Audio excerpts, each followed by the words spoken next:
Yang sangat saya hormati, saya banggakan, saya muliakan, mudah-mudahan Allah berkahi hidupnya dunia sampai akhirat, para orang tua kami, guru-guru kami, para sesepuh kami. Mohon maaf Pak Dirut, Pak Widodo, saya dahulukan yang sepuh dulu. Kenapa orang tua harus saya dahulukan? Karena dalam tradisi Jawa, tua itu disebut sepuh karena asapnya lebih ampuh. Iya, orang tua harus saya dahulukan. Kenapa orang tua harus saya dahulukan? Karena kemungkinan besar juga akan mendahului saya, kemungkinan besar.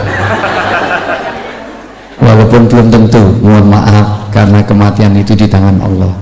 Ini kok saya merasa nggak nyaman dengan stand mic ini, saya tak lepas saja ya. Maksud saya ini kayak mau ngasih pertanyaan nama-nama ikan. Ibu kok tertawa tahu ya Bu?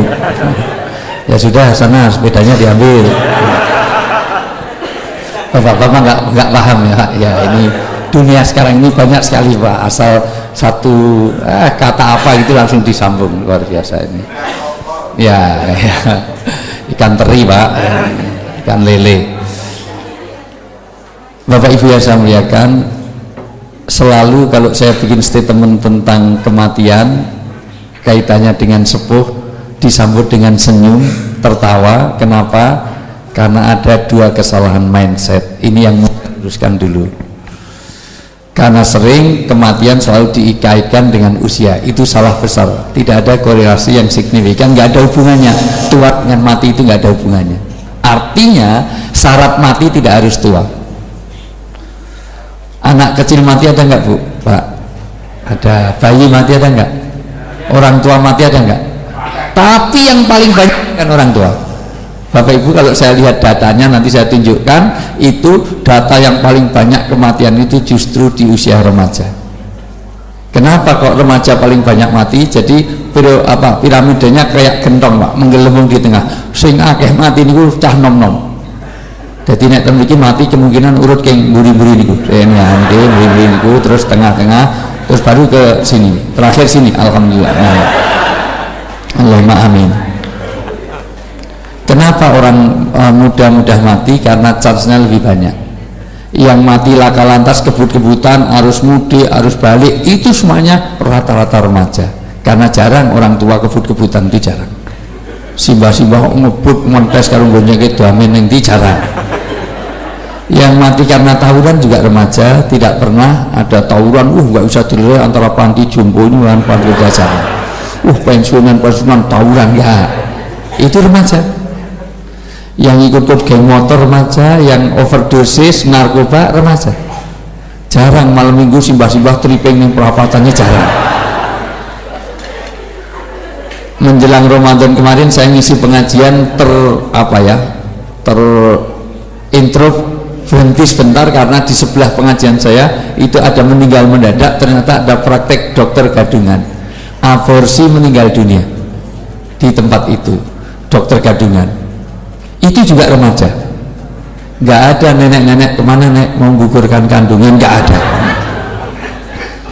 Maka jangan merasa aman. Ini yang pertama. Yang kedua, setiap saya sebut kematian selalu dikaitkan dengan sakit, itu juga salah besar. Kalau orang sakit itu mati, maka ambulannya nggak cukup setiap kesini mati, setiap mati ya.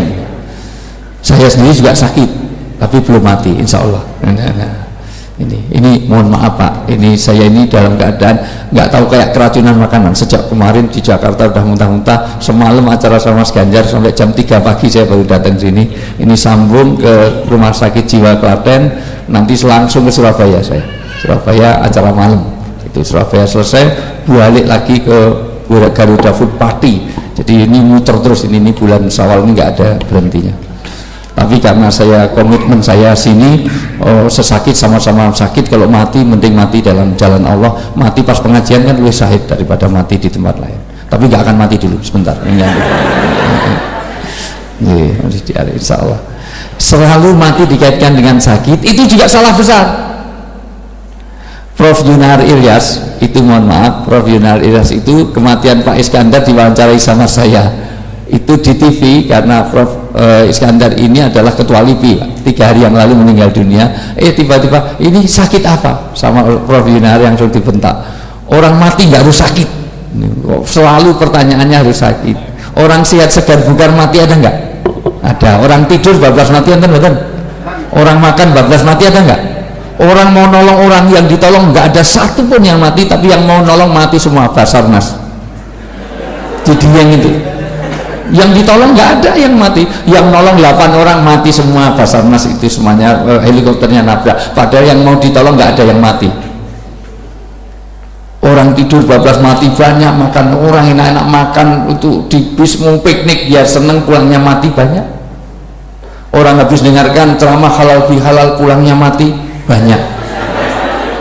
Kalau yang ceramah mati jarang. Serius Pak. Ada kemarin yang mati tapi bukan penceramahnya, tapi koriknya di tempatnya Bu Khofifah Endar Pariwangsa.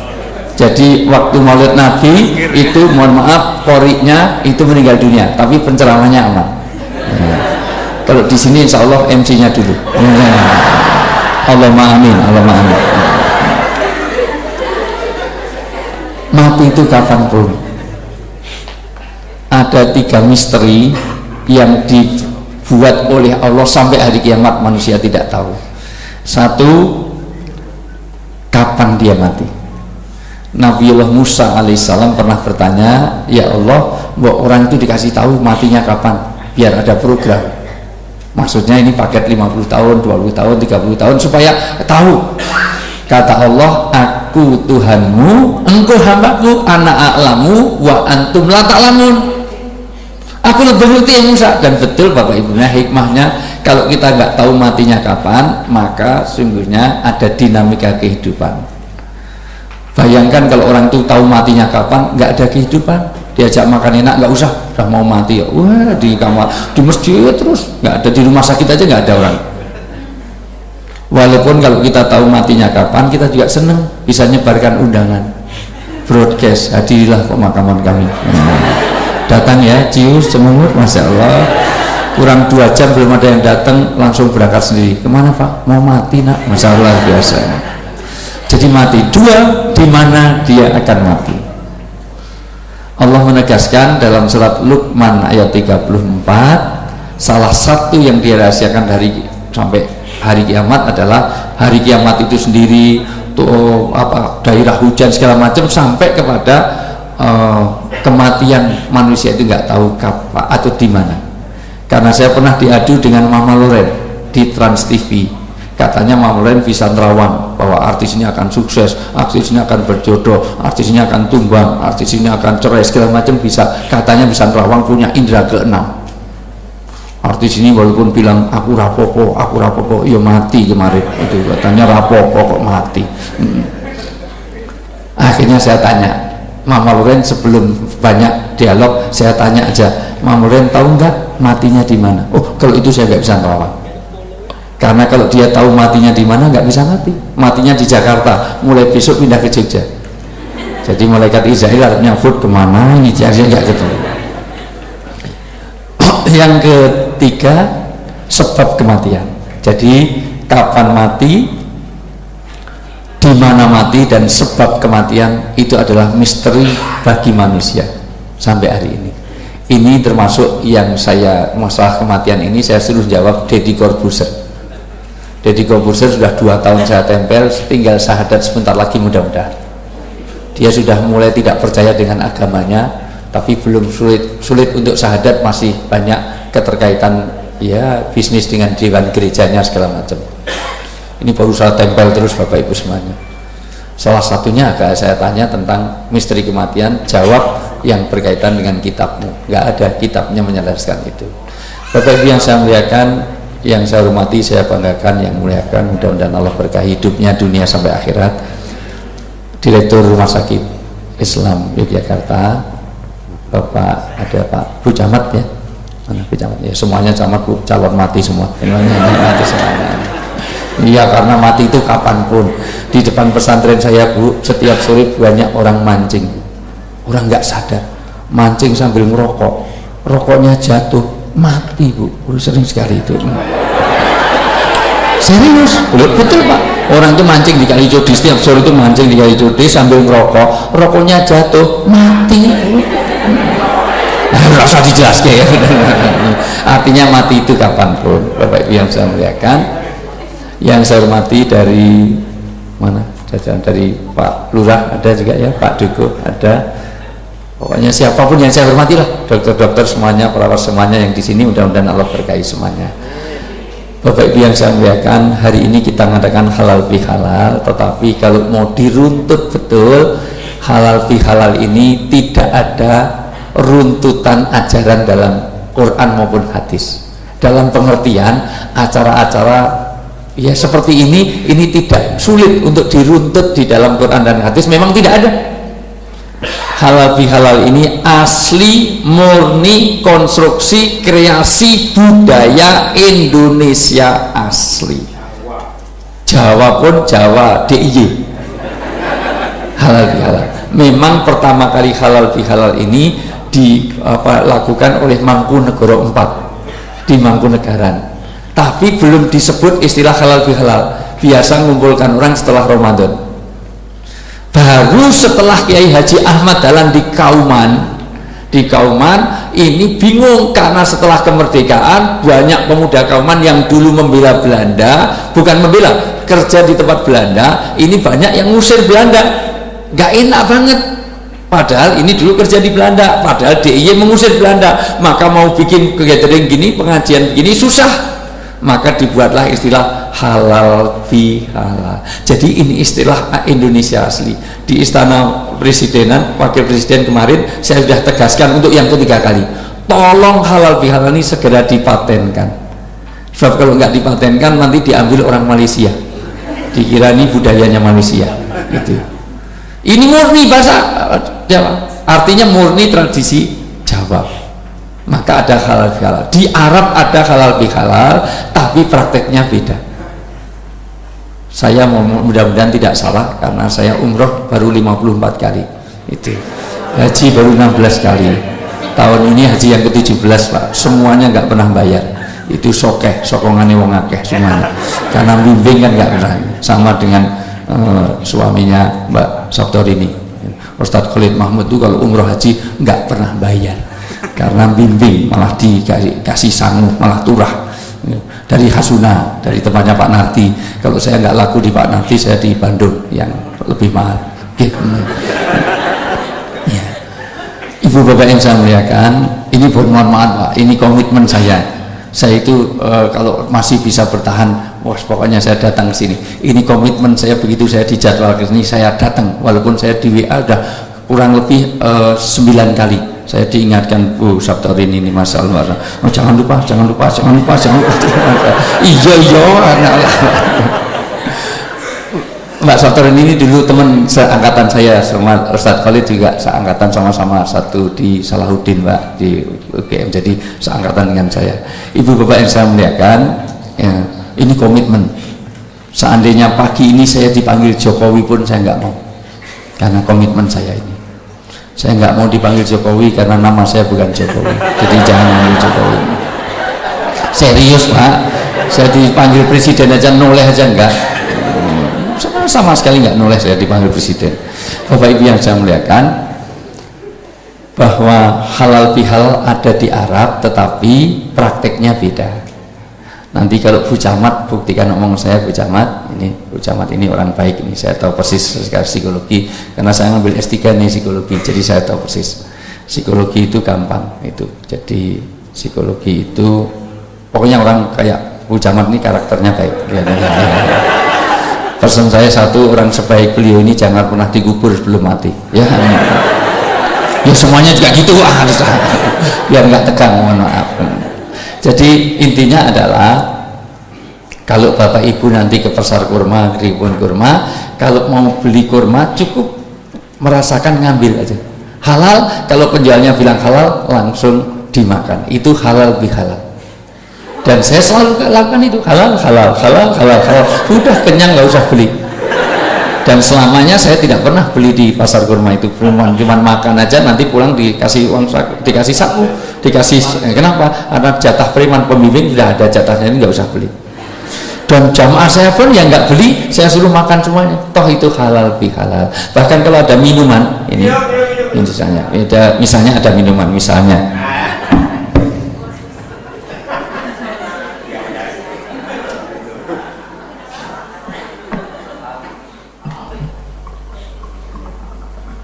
karena untuk contoh, misalnya saya bilang, saya tanya halal, maka boleh diminum. Itu namanya halal bihalal. Mudah-mudahan yang melihat saya minum hidupnya diberkahi Allah. Mudah-mudahan yang minum ini hidupnya diberkahi Allah. Giliran saya yang ngamini cuma 4 orang, ya Allah, cuma bocah amat sama kawan. Mudah-mudahan yang minum ini hidupnya diberkahi Allah. Bismillah, amin aja pelitnya luar biasa. Alhamdulillah. Bapak Ibu yang saya muliakan, itu halal bihalal. Bahkan kalau saya mau ingin wudhu, nggak tahu ini sendal siapa, saya tanya halal, kemudian ada yang Bu Camat bilang halal, maka langsung boleh saya pakai. Itu halal bihalal. Tapi makna itu jangan dibawa di Indonesia, karena kalau nanti halal bihalal itu maknanya pakai makna Arab, kacau. Apalagi orang Indonesia ketemu orang Arab, halal bihalal, kacau. Padahal ini laki perempuan kumpul ngadakan halal bihalal. Jadi nanti buat halal, sudah tinggal cari kamar saja di situ. Itu halal bihalal. Tapi bahasa tergantung kesepakatan. Karena ini sudah menjadi istilah di Indonesia, maknanya beda. Artinya saling mengikhlaskan, bukan paling menghalalkan. Karena kalau halal bihalal betul harus nikah dulu, itu betul. Itu. Padahal ini tidak ada pernikahan di sini, maka ini tidak bisa dimaknai Arab. Sama dengan puisi. Puisi itu bagus sesuai dengan nuansanya, tidak boleh diterjemahkan karena jadi rusak. Aku binatang jalan dari kumpulan yang terbuang, kalau sampai waktuku menerjang palang, tak seorang pun mengganggu, tidak juga kau. Aku binatang jalan. Itu kalau Taufik Ismail baca ini, Pak, Bu, itu semuanya digelapkan, tinggal 1 lilin, semua yang dengarkan bisa berdiri bulu kuduknya. Tapi kalau yang baca adalah dokter di RSI Yogyakarta, pakai bahasa Jawa, rusak ini puisi. Kula menika kewan galak, saking kumpulan sampah nabraki pager, pancen kula kewan, ya rusak. Maka Bapak Ibu yang saya muliakan, inilah juga halal bihalal, nggak usah dicari akar budaya Arabnya, karena ini budaya Indonesia asli. Maksudnya saling meridhokan. Maka seharusnya halal bihalal logonya adalah ketupat. Mana ini kupatnya?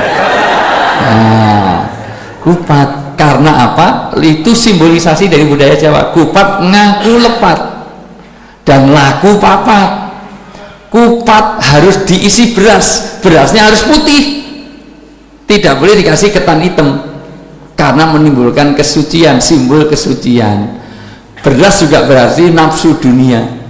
Diikatnya, dibungkusnya harus pakai janur, nggak boleh pakai daun pisang. Nek nganggo godhong gedang dadine lontong. Kupat harus pakai itu, artinya rumitnya kehidupan ini menunjukkan dia harus ada janur, jatining nur, janjane wis entuk nur. Maka tidak ada artinya kita halal bihalal kalau tidak memutihkan hati, tidak mensucikan hati, dan tidak menghidupkan nurani, nur aini. Nur itu cahaya, aini itu mata. Cahaya mata adalah mata batin, nurani. Jangan pakai bahasa Jawa. Kalau pakai bahasa Jawa jadi nuroni. Nuroni jadi niduri, malah tambah anak nanti. Ya, nurani. Kenapa nurani dihidupkan? Karena setiap orang itu berbuat baik kalau dia menghidupkan nuraninya. Karena setiap orang yang melanggar pasti mahonaka fi qalb, mayungkiru fi qalb. Hati ini nggak tenang. Setiap orang mau berbuat jelek pasti dia nggak tenang.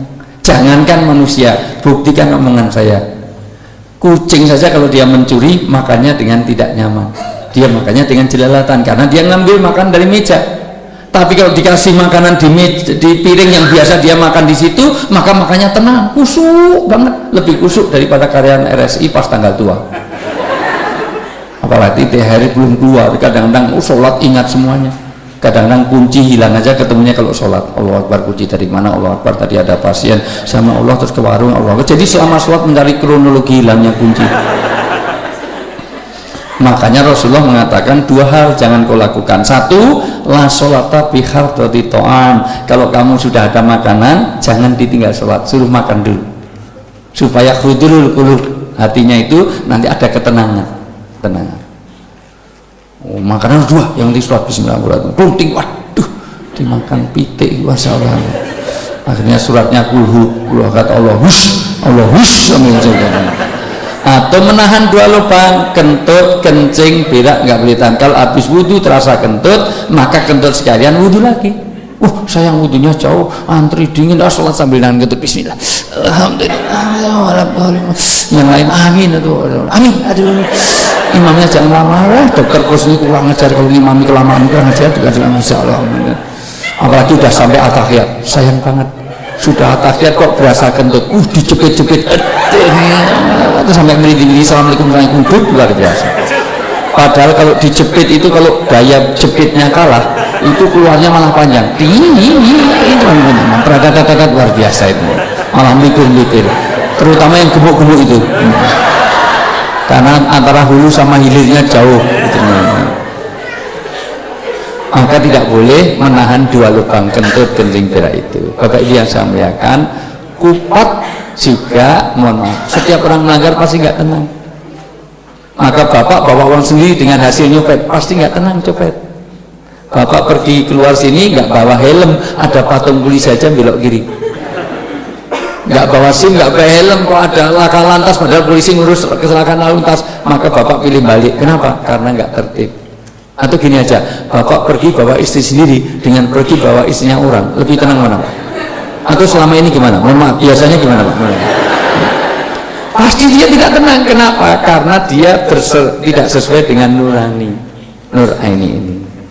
Kupat tidak boleh dimakan sendiri, harus pakai santen. Karena kupat duduhe santen menawi lepat nyuwun pangapunten. Santen tidak boleh hanya dimakan dengan santen, santen harus dimasak dengan opor. Opor harus ada krecek kulit dan irisan hati. Kenapa? Karena mohon maaf, lahir dan batin. Lahir simbolnya krecek kulit, lahir, dan batin hati yang dihancurkan, yang diiris-iris. Artinya laku papatnya nanti di sini sudah lebar, lebur, bahkan luber, bahkan labur. Inilah kalau mau dicari simbolisasinya halal bihalal ini. Dia harus lebar, dia harus lebur, dia harus luber, bahkan harus labur. Nanti saya terjemahkan satu persatu. Kupat dudu santen menawi lepat nyuwun pangapunten, harus ada opor. Itu pun harus wedang, harus ditemani wedang biar nggak seret. Ngawi kadang, maka semuanya diundang dari kepolisian, dari ini semuanya, bahkan muspika semuanya, camat semuanya, lumayan. Lurah-lurah ini kapan lagi makan gratis kalau nggak ada begini? Ini semuanya. Habis itu ada kerupuk. Kerupuk itu kerukunan yang dipupuk. Kalau itu karangan saya sendiri. Ini nggak ada ini semuanya. Nah, tapi saya tadi sejak masuk nggak ada opor, lontong, apa, tidak ada kupatnya, tidak ada sambal kreceknya, kulit apa, irisan hatinya nggak ada. Maka ini belum sah, halal bihalal ini belum sah. Jadi harus mengadakan lagi, harus ada itu, ngundang saya lagi nanti kelanjutan itu. Lebar artinya kita sudah lebar, sudah selesai. Selesai untuk apa? Selesai untuk menyelesaikan satu tugas agama yang namanya Ramadan, maka disebut Syawal. Sebagaimana Ustaz Sunarti Sauri tadi katakan, Syawal ini kenapa Pak? Saya ini masih setiap Jumatan ngajak orang berdoa untuk mendoakan Pak Sunarti, karena setahu saya pokoknya masih sakit beliau itu. Jadi sayang orang seperti Pak Narti ini dibutuhkan banyak umat itu. Kalau mati itu ya jangan Pak Narti yang belakang-belakang itu aja doanya, nggak begitu banyak dibutuhkan itu semuanya. Sing layak paling 20 gitu dengan Bapak yang saya muliakan, karena orang baik-baik itu sekarang malah nggak lama-lama Pak ini Mas. Bapak yang saya muliakan, maka disinilah orang harus lebar. Artinya Syawal, artinya peningkatan. Latar kaduna tobakonan tobak, maka rumah sakit ini ke depan harus lebih baik daripada sekarang. Tahun depan harus lebih baik dari tahun ini. Kalau sama itu rugi, kalau lebih jelek berarti celaka. Maka kesejahteraan karyawan di rumah sakit ini harus lebih baik daripada kemarin. Gitu. Nah, itu. Ya, saya tahu persis ini cara menghibur orang ini gitu. Dan saya tadi sudah langsung direkturnya sudah saya ngomong disetujui bahwa kesejahteraan ditingkatkan, bahkan tunjangan yang biasanya cuma 500.000 akan ditingkatkan mulai bulan depan. Iya serius, mau bulan depan akan diterimakan 500.000 insya Allah. Gak perlu ditingkat, gajinya dinaikkan. Biasanya ngambil di lantai 1, nanti di lantai 2 yang ngambilnya itu, jadi ditingkatkan rumahnya. Kinerja kita harus ini, pastikan Anda bisa bernilai ibadah. Ini Syawal, kata new kid on the block, step by step. Orang itu harus meningkat terus. Kapan kerja ini menjadi ibadah? Kalau ada 4 hal. 1, niat yang benar. Niat di sini semata-mata niatnya adalah untuk ibadah. Kalau hanya untuk cari uang, rugi kerja di rumah sakit. Mending jadi bandar narkoba, cepatnya luar biasa. Kayak Masya Allah. 2, dengan cara yang benar. Sebab kalau niatnya benar, caranya salah, nanti jadi Robin Hood. Robin Hood bagus, nolong orang miskin. Di sini tuh belakang-belakang tadi miskin-miskin, tapi ngambil miliknya orang kaya. Kaya itu depan-depan sini. Kelihatan dari wajahnya kelihatan. Ini. Jangan tersinggung. Memang kadang-kadang kenyataan itu baik dirasakan. Maaf itu. Itu perawat ngambil punyanya dokter. Biasanya perawat itu tidak lebih kaya daripada dokter. Itu kecuali di rumah sakit ini. Oke. Karena perawatnya suaminya juga dokter. Jadi ini mana? Bapak Ibu yang saya muliakan, artinya apa? Cara benar, niat benar, caranya benar, bidang kerjanya. Alhamdulillah rumah sakit ini bidang kerja yang baik. NU dan Muhammadiyah sepakat, FPI dan HTI juga sepakat, kerja di sini 100% halal 100%. Apa ada kerja yang tidak halal? Ada. Saya itu dikontrak per bulannya 100 juta, cukup banyak. Per bulan tegungnya 100 juta di perusahaan di Batam. Sudah nyaris untuk menyehatkan perusahaan hubungan kerja, udah semua saya tinggalkan, ngapain teaching, training, syuting segala macam sudah saya tinggalkan. Mau sana ternyata salah satu produknya adalah minuman keras. Soju yang paling laris di Korea dan Jepang produksinya dari Batam, bahan bakunya dari Jawa Tengah, Solo dan sekitarnya. Akhirnya saya nggak mau ke sana. Kenapa? Karena itu salah satunya adalah bidang kerja yang nggak benar. Bapak Ibu bidang kerja sudah betul, maka tinggal yang keempat, hasil kerjanya harus untuk kemanfaatan keluarga dan orang-orang yang membutuhkannya. Maka luber itu inamatun soruna watur zakuna watur hamuna fidafikum. Sesungguhnya berkahnya rezeki, kasih sayang Allah dan pertolongan Allah di rumah tangga kita kalau kita peduli pada orang-orang rakyat rakyat jelata. Kalau kita peduli kepada orang yang tidak mampu, rezeki yang diminta bukan banyaknya tapi berkahnya. Bapak Ibu bolehlah kerja di rumah sakit ini sebulan 20 juta, cukup. 20 juta hidup di Jogja itu cukup. Saya merasakan, karena saya lebih dari itu. Bagaimana? Ya cukup, ya cukup. Ya, sirik dan tak mampu. Masya Allah. 20 juta sebulan cukup. Tapi kalau anak kena narkoba sudah hilang berkahnya. Tahu narkoba Pak? Untuk mabuk yang namanya puto itu 300.000 1 gram. Untuk ngebong itu yang murah lagi sabu-sabu 260, yang murah lagi itu Makadon, AOKTI, Manson, Mentilon, Paman Gober agak murah, tembakau gorila agak murah, murah lagi Ciu, Jenewers, murah lagi Lim Aika Ibon, itu iya murah. Untuk mabuk mahal Pak, itu murah lagi apa Pak? Yang gini nih, mohon maaf. Nah, yang biasa minum tahu betul, Masya Allah. Kopi minum, ibu juga jawab berarti jualan juga ini, oplosan namanya. Karena iya zaman bapak masih muda Pak, paling mabuk 1.000 rupiah bisa mabuk ya. Numpak bis madep neng Gurus, luar biasa. Iya zaman dulu ini masih muda, arep neng Magelang tekan bapak semua entek telung plastik dengan aja. Mabuk kok larangin luar biasa. Sudah hilang berkahnya. gaji 20 juta, anak kena narkoba, istrinya mentel, bawel, cerewet, trikis, makanya banyak, tidurnya peta, ngorok, ngentutan, ngeloran, ngantuan, maka hilang berkahnya. Suaminya galak setengah mati, hilang berkahnya. Pilih mana gaji 20 juta, keluarganya nggak tenang, dengan gaji 30 juta tapi keluarganya tenang. Pilih yang tenang. Nah, salah satu ketenangan Allah turunkan kalau zakat, infak dan sedekahnya, maka kerja di sini harus langsung dipotong zakatnya.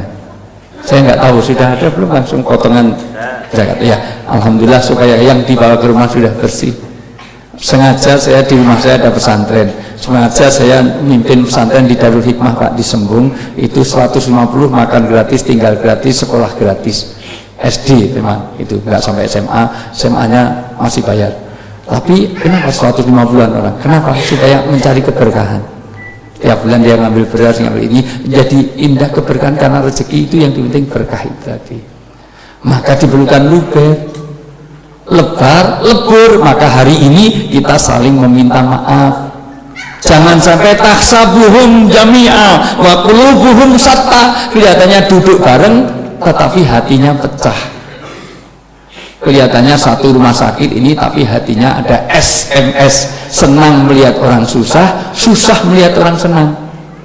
Ini door prize-nya untung standar, seandainya door prize-nya itu enggak standar, itu membuat SMS. Jadi ini, sebelahnya kok dapat mobil, kita kok dapat payung, rasanya pengennya saya mobil, sebelahnya payung. Dan anehnya kalau mobilnya tabrakan, rasain, syukurin, mudarolah ini kelihatannya nanti salaman tapi belangkon, maka tidak boleh pakai belangkon, maka saya pakai peci supaya yang di depan dengan yang di belakang itu sama, karena belangkon itu sininya halus tapi belakangnya jendol. Kita salaman, cepet stroke, cepet ganti, kepala rumah sakit kelamahan kamu, nggak ganti semuanya, kelihatannya jabat tangan tetapi dia hatinya tidak ada. Maka lahir terusing batin harus ada krecek kulit sampai leburnya hati. Baru berikutnya setelah dia lebar, setelah dia lebur, maka dia luber, setelah luber baru labur. Saya nggak tahu ya, orang sekarang tahu nggak labur? Labur itu untuk apa ya, untuk ngecat ini. Sekarang masih ada apa enggak sih orang? Nggak ada mungkin ya, di sana mungkin masih ada ngecat, yaitu memperbaiki diri. Maka Syawal ini harus lebih baik lagi. Ini pesan moral yang luar biasa dari tradisi Jawa, utamanya pada 3 hubungan atau relationship. 1, hubungan kepada orang tua. Orang tua itu ada 3, orang tua kandung, mertua, dan pimpinan kita yang di sini, Pak Lurah, Pak Duko, Pak Bu Camat, semuanya ini pimpinan kita di sini. Ini adalah orang tua kita, guru-guru kita, kiai-kiai kita adalah orang tua kita. Kalau hubungan itu tidak baik, ridallah fi ridal walidain. Saya paham hadis ini setelah punya anak, Pak. Alhamdulillah anak saya itu 3, dan bahkan istri saya juga 3 anaknya. Serius Bu, istri saya itu 3 anaknya. Mohon maaf, ini sensitif soalnya. Mohon maaf, ibu-ibu setuju nggak sih dengan poligami Bu? Jawab dengan jujur, ibu-ibu setuju nggak dengan poligami? Bapak-bapak setuju nggak dengan poligami Pak? Saya jelas, saya tahu persis itu. Jumlah wanita dengan jumlah laki-laki banyak mana sih? Wanita. Kalau wanita banyak, laki-laki sedikit, satu-satu nggak mau poligami, berarti ada wanita yang nggak kebagian suami, betul nggak? Betul. Maka wanita yang menolak poligami adalah wanita yang egois, kejam, tidak peduli kepada temannya sendiri, karena membiarkan temannya sendiri nggak dapat pasangan. Orang seperti ini, orang yang kejam itu baik apa jelek? Jelek. Jadi ibu-ibu setuju dengan poligami? Jadi ibu-ibu ini orang baik apa orang jelek? Iya, ini pesanannya Dokter Kus tadi ya, dan itu harusnya yang ngisi sini Mbak Yulia ya, Pak Ismail harusnya ke sini. Bapak Ibu yang saya muliakan, nah itu temannya Dokter Kus semuanya. Ibu Bapak yang saya muliakan, bahwa saya ingin tunjukkan bahwa hubungan orang tua, ketika kenapa saya ingin ceritakan satu hadis saja. Satu ketika Rasulullah didatangi, dilapori oleh seorang, ya Rasulullah, saya punya orang tua kurang ajar. Lu kok kurang ajar kenapa? Sampai orang tua kamu bilang kurang ajar? Karena orang tua saya suka ngambili harta saya, suka mencuri milik saya. Apa betul? Betul. Kalau gitu panggil orang tuamu ke sini supaya saya bisa tahu. Di tengah-tengah anak ini manggil orang tuanya, malaikat Jibril datang kepada Nabi Muhammad. Ya Muhammad, kaget Nabi Muhammad. Karena di sini pengajian tapi di belakang mundur terus, kaget. Ini pengajian, bangun, masya Allah. Ustadznya masih di sini, yang di belakang udah sampai Sidratul Muntaha, masya Allah. Di belakang aja kalau bismika Allah. Saya ini pulang baru jam 3, mau tidur nunggu subuh sekalian, tapi habis subuh itu mau nambah sedikit aja banyak telepon, jadi saya baru tidur cuma 2 jam efektif cuman. Tapi nggak apa-apa, biasa gini aja ini semuanya. Malah yang dengarkan nunggu terus, mending berdoa atau berzikir, memproduksi aqua. Jangan. Kata neng kiri kalau Sidratul Muntaha dan Mi'raj. Bangun! Maka jaga malam nggak ada alasan. Maka kaget Nabi, malaikat Jibril, ada apa ya malaikat? Nanti kalau anak itu bawa orang tuanya, maka jangan kau tanya pada anaknya, tanya aja pada orang tuanya. Betul orang tuanya datang, ya Rasulullah ini orang tua saya. Betul? Kamu bapaknya? Betul. Betul kamu anaknya? Betul. Bapak sadar suka ngambil uang itu? Sadar. Memang saya sengaja. Akhir-akhir ini, dulu nggak pernah. Bapak sehat? Sehat. Edan nggak? Enggak. Sekarang tolong dengarkan baik-baik. Aku diperintah malaikat untuk nanya kepada Bapak, apa yang dipikirkan dan apa perasaan Bapak ketika Bapak itu mengambil uang anaknya? Maka Bapak ini bercerita, ya Rasulullah, anak ini istimewa. Dulu lahir dalam keadaan prematur, saya memeliharanya ekstra kuat, berat betul. Saya pelihara dia sampai kalau dia sakit, saya lebih sakit dari dia. Loh kenapa? Karena dia sakit itu semalam suntuk saya nggak tidur, dia sudah pulang saja saya tungguin, jangan-jangan malam panasnya kambuh lagi. Bahkan ketika sakit, saya paham ini ketika saya juga mengalami, istri saya harus ngajar ke luar negeri, saya harus nunggu. Dan anak saya sakit, dan di situ saya berdoa, ya Allah, mbok yang sakit saya saja, biar anak saya sehat. Orang tua mau menggantikan anaknya kalau sakit, tapi jujur siapa yang ada di sini? Siapa yang menggantikan orang tuanya? Orang tuanya sudah stroke, sudah pikun. Ya Allah, mbok yang pikun saya saja ya Allah, biar orang tua saya jadi dokter di rumah sakit ini. Ada yang mau? Bahkan saya pernah melihat langsung, saya orang daerah. Itu adik saya itu namanya Sabtorini, makanya saya hafal banget sama Sabtorini. Nomor 7 adik saya itu namanya Sabtorini, makanya saya hafal karena dulu usaha bokap saya itu bisnya itu tulisannya semuanya Sabtorini. Jadi hafal banget, tapi diambil Mas Khalid jadi lupa ya. Bapak Ibu yang saya muliakan, ketika adik saya masih kecil, ibu saya pernah melihat ibu saya nyedot ingus anaknya ketika masih bayi. Mohon maaf, ibu pernah lihat? Pernah ngalami nyedot ingus bayi? Pernah? Tapi jujur siapa yang di sini? Siapa yang mau nyedot umbulnya bapak ya? Bapak pilek ya Pak, enggak sedot umbul. Bahkan dia saya sekolahkan, saya biayain, habis rumah, sampai jadi dokter di rumah sakit Islam Yogyakarta. Tapi ya Rasulullah setelah jadi dokter spesialis, sudah jadi semuanya, dia lupa kepada saya. Berapa kali saya sakit, dia tidak tahu bahwa saya akan mati, yang tahu tetangga saya. Berapa kali saya masuk rumah sakit, bahkan setahun sekali saya pulang aja nggak pulang. Hanya SMS, karena sibuk kerjaannya, Pak maafin macet di Bali. Setiap tahun cuma SMS 200 rupiah, maafin ya Pak macet. Terus bapaknya jawab oke. Maka sengaja saya ambil uangnya supaya dia sadar bahwa dia masih punya orang tua. Mendengar cerita ini Rasulullah menangis. Ini ceritanya saya modifikasi Pak, jadi hadisnya nggak pakai SMS, itu nggak ada. Bapak Ibu yang saya muliakan, maka Rasulullah menangis.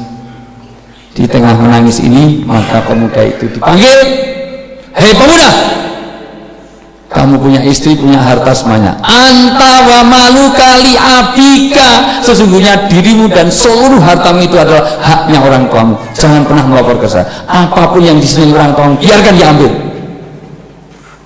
Ini kenapa saya sampaikan, karena anak-anak sekarang, mohon maaf Pak, saya merasakan betul anak-anak sekarang kurang hormatnya. Anak sekarang ini lebih taat kepada handphone daripada kepada orang tuanya. Orang tuanya manggil 5 kali belum tentu datang, tapi handphonenya langsung lari, betul nggak? Ada anak asik main handphone aja dipanggil nggak dengar, betul nggak?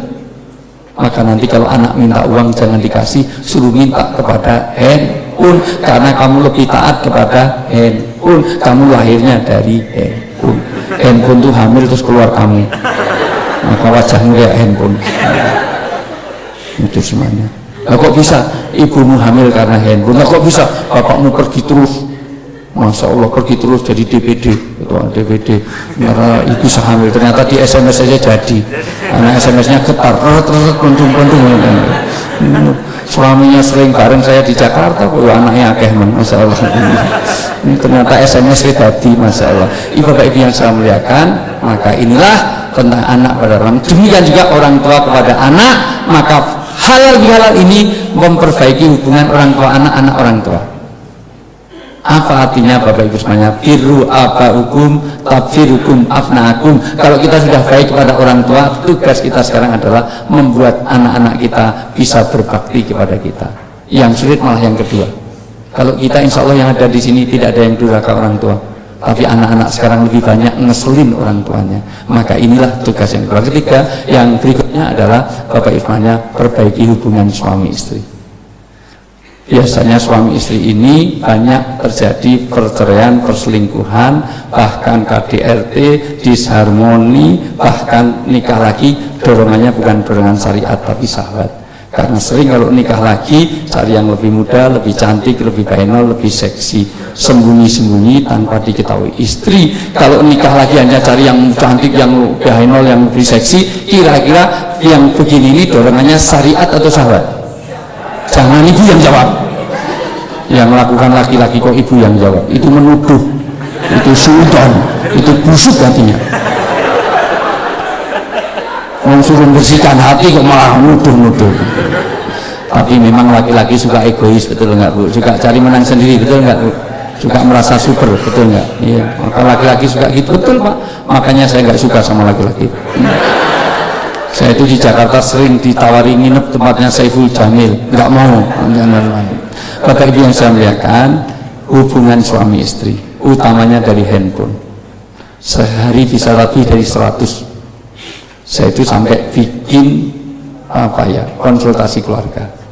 Salah satunya dengan Mbak Inung, itu istrinya Profesor Jazi Eko Istianto, itu sampai kewalahan. Sehari bisa sampai 100 orang tanya, dan rata-rata mohon maaf penyakitnya dari handphone. Ciri suami istri yang nggak sehat kalau handphone suami di password tidak bisa disentuh istri, apalagi kemana aja dibawa, mandi dibawa, ke WC dibawa, ini bawa.